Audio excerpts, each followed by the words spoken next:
I wanted to start off this evening by asking you, Charles, if you could sort of solve this mystery that has been puzzling me for a period of time. And it's more or less, it goes like this.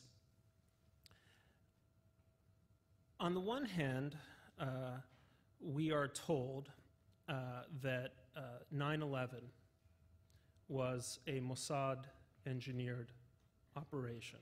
This is a common belief in much of the Arab and Muslim world.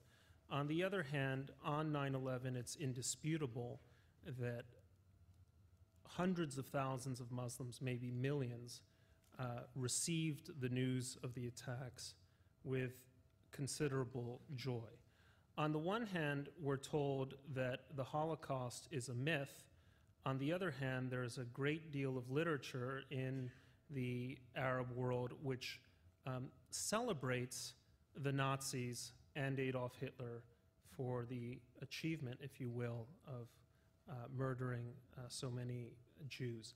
On the one hand, we're told that Jews are to be vilified because they killed Christ. On the other hand, it's my understanding that in Islamic theology, Christ was never, in fact, crucified. So these sort of weird contradictions kind of conjure an image in my mind of a kind of pervasive anti-Semitism, but also an incompetent one. So what am I missing in this picture? Right. Well, I'm not sure how incompetent it is.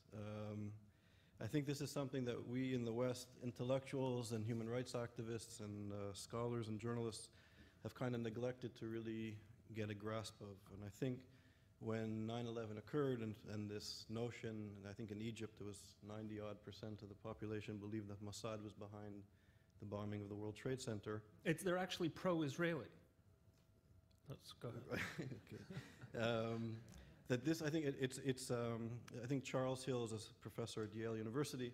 He speaks about how when societies start to believe in conspiracy theories, that there's a correlation between conspiracy theories and the ending of a civilization. And the ending, once rationality dissolves, so does the civilization. So I think what's happening is very troubling, and I think it points to a very real social movement that's occurring throughout much of the Middle East, and certainly in Iran and in Palestine and in parts of Lebanon and other parts of the Middle East. Tragically, we saw some of the problems or the outgrowth of this type of anti-Semitism last week in Mumbai. That there's a distrust of the West. There's a view of anti-Semitism which is now permeating not just in the margins of society, but entering into mainstream society in many countries, that is driven by an anti-Semitism that is based on the protocols of the Elders of Zion. So these notions of conspiracy theories, which we dismiss in the West, and we've dismissed in the West for many decades since the end of the Holocaust, is now resonating in the Middle East, and I think that you start to see these type of notions and events occurring throughout much of the world. Now, you mentioned the Protocols of the Elders of Zion, and my understanding is that it was translated into Arabic as far back as 1925. It originally emerged in the late 19th century, early 20th century. Are we to understand that contemporary Muslim anti-Semitism, and just to be clear here, because there's a degree of obfuscation when we use the term anti-Semitism, I sometimes get these weirdly anti-Semitic emails which say, how can this be anti-Semitic? Because Arabs too are Semites. So we're talking about anti-Semitism as the term was coined by Wilhelm Marr in the late 19th century. We're talking about Jew hatred here, just to be clear on that point. But is this simply something that was imported from the West, or did it have roots all its own in the Middle East prior to the early 20th century? So actually, I would quote Bassam Tibi, who's now visiting in our center at Yale. Bassam Tibi is a professor from Germany, and he's an expert on Islam, and he's now writing a lot on anti-Semitism or Jew hatred and Islamicism. So I think there's 2 points. I think when we refer to the Protocols of the Elders of Zion, That's definitely sort of a European forgery and myth that had a profound effect in European anti-Semitism. It helped pave the way for the Holocaust and had a profound effect. Today, in countries like Turkey, Turkey has 12 major publishing houses publishing the Protocols of the Elders of Zion. You can pick it up not only in the streets of London and the streets of New York, you can pick it up in many places in the Middle East. It's now the second most published book in many Middle Eastern countries. After the Quran. Mm-hmm. So it's not operating on the margins anymore. If people go to memory.org, the Memory website, MEMRI, it's the Middle East Research Institute that's run by Yigal Karman. They're showing clips, for example, that in last Ramadan, there was a 40-part series on Egyptian television and Syrian television depicting stories based on the Protocols of the Elders of Zion. If you read the Hamas charter, now the Hamas organization, which is funded by Iran and supported by Iran, is an Islamicist organization which is dedicated to not only the eradication of the State of Israel, it's dedicated to the eradication of influences, Western influences and Jewish influences and Christian influences in the Middle East or in the Islamic world. And if you go and you Google the Hamas charter, tonight it'll take you 15 minutes to read the charter. It's literally based, the foundation of the charter of Hamas is based on the Protocols of the Elders of Zion. You can see it, the themes sort of interwoven throughout the charter. And this is not a policy of Hamas, this is the founding document of Hamas, and it's based on a Western European forgery of genocidal anti-Semitism.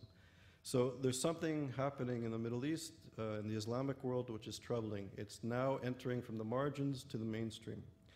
And then I would go back to the question, the difference between Jew hatred and anti-Semitism. I think that this notion that many people who are not educated on the issue of anti-Semitism say that Muslims can't be anti-Semitic because they're Semitic, and how can people hate themselves? Well, people can hate themselves, that's first of all. And secondly, anti-Semitism refers to a form of Jew hatred that is European and genocidal. And I would say it's true that there's anti-Semitism today in the Middle East and the Islamic world, but I would say before anti-Semitism, before the European form of Jew hatred entered or penetrated into the Middle East, you have different forms of segregation, of hatred against Jews through Islamic history. And I think that many people try to paint a glorious or a rosy picture of the past. It was, if you compare, I think, Islamic treatment of Jews compared to European Christian treatment of Jews, it was obviously better in the Middle East, but it wasn't rosy. And we can speak to that later, particularly as it relates to Shiites. Well, let me interrupt you right there, because there is a kind of standard view that the history of Jews in Muslim lands was a pretty good one, at least compared to Jews in Christian ones, that if you were a Jew in, say, 13th century Europe, you'd rather be on the Muslim side of the divide than on the Christian one. Have we been sort of politically correct and selective in that picture? I mean, is most of Islamic history usually benign when it comes to the treatment of Jews, with some exceptions, or is it usually not benign with a few sort of golden ages in Andalusia and maybe Cairo, Baghdad at certain periods of history? I think it's important to say that compared to European history, it can't get much worse. And that's not to say that what happened in Islamic countries it's not rosy, I don't think. I think there were rosy moments and moments during the Moorish Empire and other places you mentioned that there were good relations and the coming together of philosophers and thinkers and people creating together and creating a society that was open and tolerant.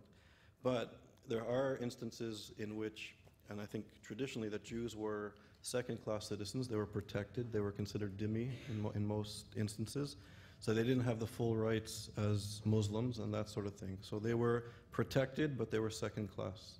And then I think if you look at this whole situation with Iran now, Iran and Iran's nuclear program and Iran's threatening of Israel and threatening to commit wiping Israel off the map, as Ahmadinejad said, or as the Imam said. Ahmadinejad was quoting the Imam. That this type of anti-Semitism is not just based on a hatred against Zionism or a hatred against Israel or an attempt to destroy the state of Israel. It's also based on an old sort of Shiite notion of Jews and the place of Jews in Iranian or Persian society.